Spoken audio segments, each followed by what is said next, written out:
Welcome back.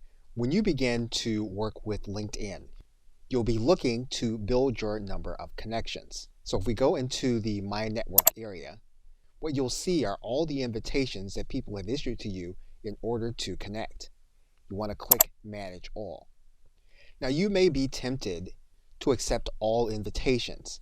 However, you want to make sure that you keep your first level connections at those who are going to provide you relevant content within your newsfeed for you to react with.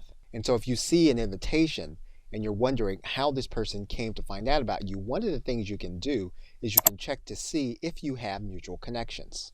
This may influence you in accepting this individual as a first level contact, and it may not.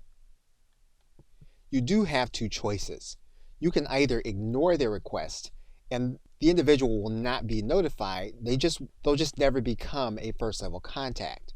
Or you can accept them and they will become a first level contact. You also have the option of messaging this individual before you decide to accept their contact.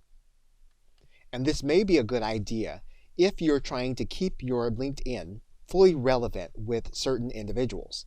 Maybe you might suggest that this individual connect with you on Facebook if they're not going to be relevant to your contact. And of course, with time being at a premium, you can also look at their profile. Although if you have lots of invitations and you're doing this on an everyday basis, this can be a time-consuming process to look at each profile. However, before you accept someone to bring content into your newsfeed, you are going to want to make sure that they are relevant. And all you'll need to do is to click their link to find out from their actual profile.